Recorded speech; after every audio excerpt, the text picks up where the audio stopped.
and welcome back to Visualising Scotland. My name is Kim Grant, and in today's video I'm going to go back to last week and share with you an incredible story of a night out photographing the Milky Way rising behind the infamous Dunnottar Castle in Aberdeenshire. And what a night it was!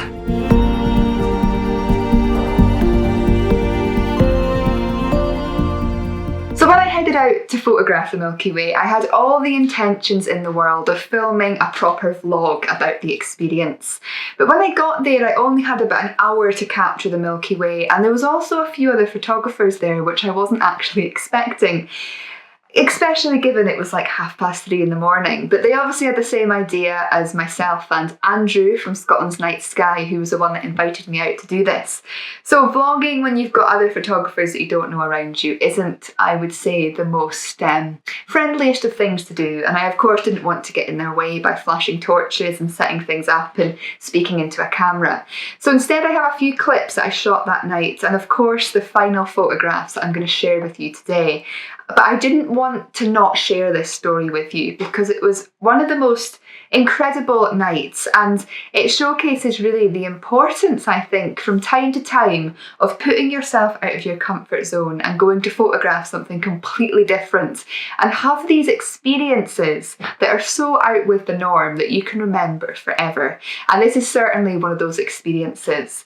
So let's show some of the clips that I did manage to capture and give you a sense of me getting ready to head out to this castle and this incredible adventure. Well, it's currently 3 AM. I'm knackered, but it's Milky Way season and I've been invited to Dunnottar Castle by Andrew from Scotland's Night Sky to photograph the Milky Way over the castle. So it's time to go.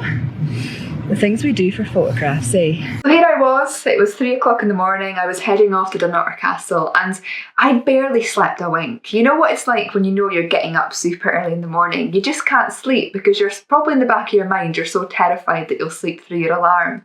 So I'd only had about 3.5, maybe 4 hours sleep in the run up to this. And I was actually so excited because every single element that you want for photographing the Milky Way was going to happen this evening. We had clear skies, there was no moon, and there was also very little wind. And what I didn't realise until I spoke to Andrew about this was the fact that you can only actually photograph the Milky Way for about 6 weeks, a month to 6 weeks of the year, and it's sort of, March through till early April. I didn't realise that. I just expected, I suppose, for it to be visible all year round. This is one of the things I love about meeting up with other photographers who do different genres of photography to what I'm used to doing, is you learn all these things and it opens your eye up to a new world.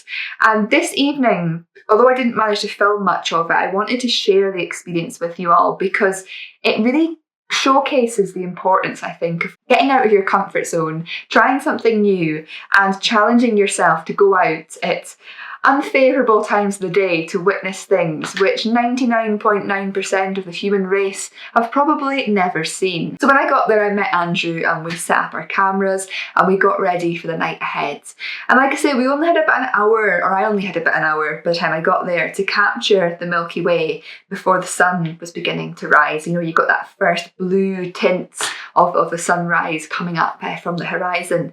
So in some ways it was a race against time, but it was so exciting. But what I didn't realise about the Milky Way was I expected to be able to see it quite vibrantly with the naked eye. But although I could see it, it wasn't that noticeable. But like a lot of things in astrophotography, the moment you get your camera out and set your camera up and start taking images, you can see this incredible world in the sky that you just can't quite visualise properly with the naked eye. And it really blows your mind. And this is what I love about astrophotography, I think, and why this sort of winter I've been so excited to venture into this realm, because it does open up a whole different world of photography and you see some of these incredible things. And to be able to capture the Milky Way in this season where, you only have this very short window of opportunity to do it. Oh, we were just so lucky with the conditions, and it was incredible. So because we have, I think we're about 2, maybe 3 weeks left of Milky Way season before it disappears for another year, I wanted to put this video out today to give you all some hints and tips and show you how I captured the Milky Way and potentially some hints and tips to help you do the same. So I've got about 3 images to share with you all that I captured on the nights, and this is the first shot here, which was taken when it was really, really pitch black. And what I did for all of these shots was, you'll see my settings up on the screen just now of what I used for every image. So I set my camera up to this settings. Obviously it was on a tripod with it being a long exposure and shooting in the dark, and it was just a case of trying to line up the camera in a pleasing position in relation to the Milky Way itself. And what I did was I shot around 8 different individual images of the Milky Way, one after the other, and then I put them into my photo stacking software, which, because I've got a Mac, I have got the software called Story Landscape Stacker, and I put all the images into that, and you basically click a button, you mask out the sky, and they then align all the images on top of each other and ensure that the stars remain pin sharp in relation to the first image that you put into the software. So by stacking my images, I was able to get more detail and more clarity in the sky. I was able to capture more light within the image, and my final image with all the stacked images together came out with a lot less noise and grain than if I'd only shot this image in one single exposure. So this is something that I shared with you in one of my last astrophotography videos, was the importance of stacking images when you're doing astrophotography. We've all seen it, especially if you've got maybe less expensive cameras, the amount of noise and grain that appears in your images when you're doing long exposures and with higher ISO values. It can be really distracting and ruin an image. But if you can stack your images together, it just increases the chance of getting that clarity and being able to see a lot more within the frame without jeopardizing the quality of your final images too much. Now, one thing that kind of disheartened me about this was, at the moment, my laptop is about 6-7 years old now. It's getting to that stage where it's getting so slow, the memory's full, and doing any sort of major editing, whether it's photography or videography, the computer just crashes. So I try numerous times to stack all my raw files together to create these images, but my laptop just couldn't deal with it. So these final images that you're seeing are of 8 JPEGs stacked on top of each other, which did affect my ability to edit them that much after I'd stacked them together. So obviously I've got all my raw files still on my computer. I shoot in RAW and JPEG just to have a little bit of that backup going on every time I do photography. So yeah, I've got those raw files hidden away on a hard drive somewhere, which when I eventually can afford to get a new laptop, I will be stacking the raw files. But the images you're seeing on the screen just now are JPEG stacked together. But even then you can just see how much definition and that this has within the image by stacking them. It's quite incredible. So this was the depths of the night, about 3:30, 4 o'clock in the morning. And then as we got closer to 4:30, 5 o'clock, we started to see that slithering of blue light on the horizon, and a little bit of an orange band as the beginnings of the sunrise began to show in front of us. And this was something that I'd never really anticipated. I'd just been thinking, right, we'll get the Milky Way in the depths of night and then we'll stay on to watch the sunrise. But I didn't realise that when you're in that sort of in-between stage where it's not quite pitch black, but it's not that light yet, you've got this beautiful blue glow in the sky, which you can still do astrophotography during. Obviously the stars aren't quite as bright because the sky's getting bright around them, but again, by taking multiple exposures and stacking them together, you can come away with something like this shot that you're seeing on the screen just now, which just adds a slightly different dynamic to the image. You've not got that pitch black sky, you've got these beautiful blue tones, and you're starting to see the beginnings of a new day. So this is something that I learned, I think, on that night, was sometimes the importance of that blue hour, and what that can do to potential astro shots that you might want to capture. And as you can see by comparing both of these images, the different feeling that they have, Colour really depicts feelings and emotions within us, and this is something that I'm trying to get across more in my photography now, is how does the images that I'm capturing make me and people like yourselves feel when you view them. And you can see by comparing both of these images that they have very different feelings surrounding them, even though they're pretty much the same shot, captured just a few meters sort of away from each other. That colour creates a different feeling and dynamic within them, which is something exciting to explore. And if capturing the Milky Way wasn't exciting enough, when that blue hour began to get brighter, we had Venus rising right behind the castle itself. I didn't know this was going to happen. Obviously Andrew did, because he knows the night sky so well. And he said to me, Venus should be rising at some point soon. And he said it would be really, really bright.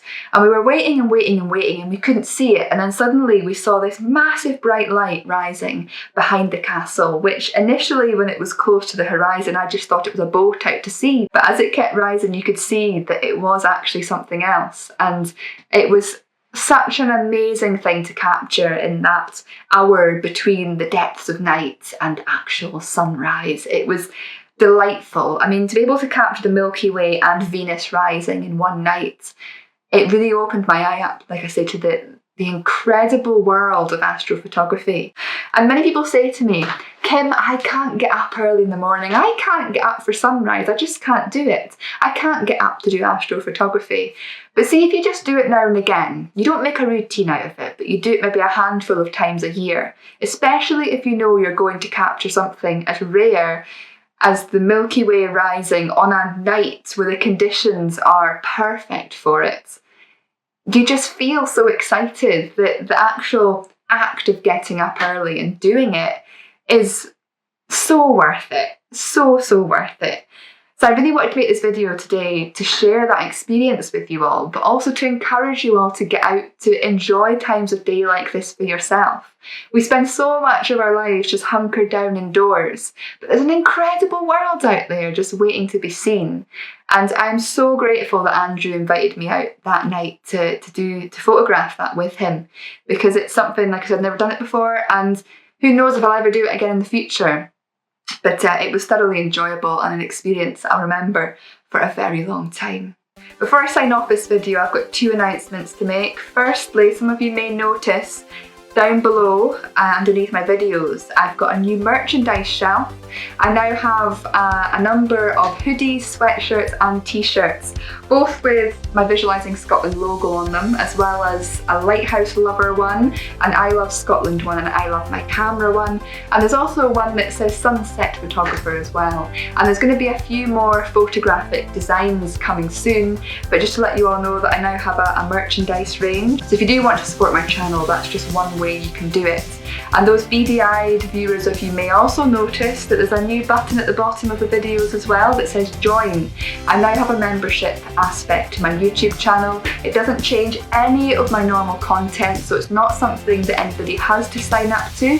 But again, if you want to support my work, you can do so by signing up to my channel. There's 3 tiers. The first tier is a basic one, which is just $2.99 a month. And through that, you get a few small perks that will make interacting with my channel a little bit more exciting. And you get to support my work for a very inexpensive amount a month.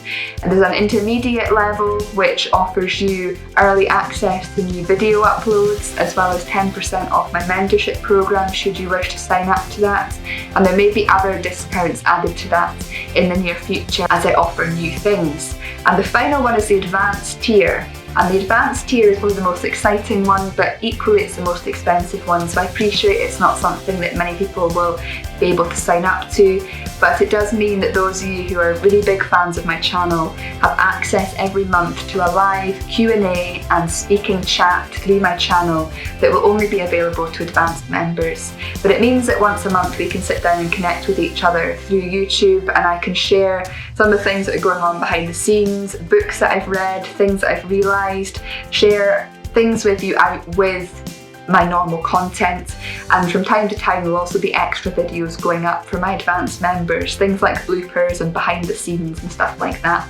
So for a while now people have been asking me how they can support my channel, and I've never felt completely comfortable with things like Patreon and Ko-fi, but having a membership to my channel where you can actually benefit from it as well, I think is a great way that you can support me if you'd like to, but equally it doesn't affect my content in any way. It's just an added extra for anyone who's a a die-hard fan of visualising Scotland. So a huge thank you to anybody who buys any merchandise or signs up to my channel. Your support is very much appreciated, but honestly, it's not something you have to do, so don't feel that you have to. It's just there if you'd like to interact more and have some exciting new perks revolved around everything that I'm doing. So anyway, that's that. I hope you enjoyed seeing me out photographing the Milky Way and watching Venus rising over the infamous Dunnottar Castle. What a night it was. I'll be out and about again in my next video, so stay tuned for that. But as always, I want to say a huge thank you for watching, and I look forward to hopefully seeing you all again next time.